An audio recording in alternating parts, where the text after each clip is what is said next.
Bonjour à toutes et à tous, j'espère que vous êtes en belle forme. Dans cette vidéo, nous allons prendre un peu de recul et je vais vous parler de stratégie d'investissement, d'immobilier et de placement financier. Alors pensez bien à rester jusqu'au bout de la vidéo. Et comme d'habitude, il ne s'agit évidemment pas de conseils en investissement mais d'éducation financière. D'un point de vue général, j'aime bien commencer à traiter les sujets de façon globale pour ensuite aller dans le spécifique. Cela permet de bien assimiler chaque étape du raisonnement avant de prendre une décision. Dans cette vidéo, nous allons donc discuter de la stratégie globale. D'autres vidéos, comme la prochaine notamment, seront plus spécifiques. Alors c'est parti. La gestion de son patrimoine, comme d'ailleurs toute démarche personnelle, nécessite de connaître son point de départ et son point d'arrivée souhaité. Ce que l'on va appeler le point de départ, ça va être votre situation actuelle. Elle est composée de votre patrimoine actuel, le patrimoine que vous avez déjà mis de côté jusqu'à aujourd'hui, dans les placements financiers et ou dans l'immobilier, et de votre effort d'épargne mensuel, c'est-à-dire la différence entre vos revenus et vos dépenses. En clair, ce que vous arrivez à mettre de côté tous les mois. Et ce qu'on va appeler le point d'arrivée, ça va être vos objectifs et vos projets. Dans une prochaine vidéo, on traitera de ce sujet pour expliquer quels sont les éléments à prendre en compte pour bien définir son point de départ et pour bien définir son point d'arrivée. On peut néanmoins citer 3 objectifs comme préparer sa retraite, préparer l'éducation de ses enfants ou bien se protéger des aléas de la vie. Cette phase d'audit est une étape primordiale, car il n'y a pas de bon chemin pour celui qui ne sait pas où aller. Une fois que vous avez défini votre point de départ et votre point d'arrivée, il ne vous reste plus qu'à trouver des outils qui sont adaptés à votre situation, à vos projets et à votre profil investisseur. C'est ce qu'on appelle les solutions patrimoniales. Et dans les solutions patrimoniales, il y a principalement 2 piliers. D'un côté l'immobilier locatif et de l'autre les placements. Ici, nous n'allons pas parler de résidence principale, mais d'immobilier locatif, c'est-à-dire d'acheter un bien immobilier pour le mettre en location. Pour cela, on a 2 éléments principaux à regarder. Le premier, c'est le choix du support, dans quoi je souhaite investir. On peut investir dans l'immobilier ancien, c'est la grande majorité du parc immobilier. C'est une classe d'actifs assez hétérogène car on va y trouver toutes sortes de biens, comme des biens des années 80 ou des années 2000. Après, on a l'immobilier neuf. Ici, le bien n'est pas encore construit, on va donc l'acheter sur plan. L'avantage, c'est que le bien sera aux dernières normes thermiques et techniques. Ensuite, on a l'immobilier d'entreprise, ou les SCPI pour Sociétés Civiles de Placement Immobilier, pour investir dans des bureaux, dans des commerces ou des entrepôts, etc. Et on a aussi des résidences de services pour, par exemple, les touristes ou les seniors. En deux, ce qui est primordial, c'est le choix du régime fiscal ou de la niche fiscale. En clair, quelle va être ma fiscalité? Ce choix-là est déterminant pour la rentabilité de votre investissement. En effet, l'immobilier est ce que l'on peut considérer comme un actif captif. Vous ne pouvez pas le délocaliser contrairement à des flux financiers. Il est donc facilement taxé et le choix du régime est primordial. On peut décider de faire de la location nue, c'est-à-dire vide de meubles, et dans ce cas-là, il y a plusieurs régimes fiscaux possibles. Le microfoncier, le foncier réel, le déficit foncier, les lois Pinel ou Malraux, etc.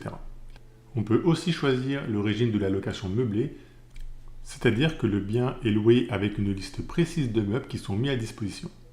Là encore, plusieurs régimes possibles, la location meublée non professionnelle, la location meublée professionnelle, voire la location meublée non professionnelle avec la loi Censi-Bouvard. On a aussi la possibilité d'acheter le bien en nue propriété. Ici, on va acheter en démembrement temporaire, c'est-à-dire qu'on sera propriétaire des murs sans possibilité de jouir du bien, c'est-à-dire qu'on ne touchera aucun loyer durant la durée du démembrement et donc mécaniquement on n'aura pas de fiscalité. Au bout d'une durée fixée au moment de l'achat, typiquement 15 à 20 ans, on récupère la jouissance et donc les loyers. L'avantage de cette option est qu'on peut acquérir un bien avec un joli rabais au moment de l'achat. Ce rabais est en général aux alentours de 30% et va varier selon la durée du démembrement. On peut considérer que l'immobilier offre un rendement moyen et en général constant. L'horizon d'investissement doit au moins être de 8 ans afin d'amortir les différents frais, les taxes, la fiscalité, les frais de gestion, les frais d'acquisition, etc. L'immobilier a plutôt un risque, disons, modéré. Il peut y avoir des baisses du prix de l'immobilier, mais en général, elles sont moins fortes que sur les marchés financiers. Et si on achète un bien en direct, le risque est plus important que pour des parts d'immobilier d'entreprise, en raison de risques de vacances locatives ou de loyers impayés. Et en ce qui concerne la disponibilité de l'épargne, c'est plutôt faible, car il serait dommage de vendre un appartement à 100 000 € quand on a simplement besoin de 10 000 €. En toute rigueur, les SCPI, donc les parts d'immobilier d'entreprise, sont dans la catégorie des placements financiers, mais leur fonctionnement est très similaire à celui de l'immobilier, d'où mon classement dans la catégorie immobilier. Une fois le choix du support et de la niche fiscale fait, il ne vous reste plus qu'à utiliser un simulateur pour comparer les biens entre eux et choisir celui qui vous convient le mieux. L'autre pilier de la création de patrimoine, ce sont les placements. En clair, tout ce qui n'est pas de l'immobilier peut être rangé dans cette catégorie. Investir dans un placement financier est très simple. On ouvre un compte courant ou un livret A et l'affaire est dans le sac. On y trouve tellement de supports que je propose de les classer selon 4 catégories. Le rendement, le risque, l'horizon d'investissement et la disponibilité du capital. Regardons les placements les plus plébiscités par les Français. En premier, on a le livret A. Son rendement aujourd'hui de 3%. Le risque est plutôt faible car le capital est garanti par l'État. On a un horizon d'investissement qui est plutôt court terme et une très bonne disponibilité du capital. C'est l'idéal pour y placer de l'épargne de précaution. Après, on a le PEL qui a grosso modo les mêmes caractéristiques que le livret A, même si la fiscalité est quand même moins intéressante sur le PEL que sur le livret A.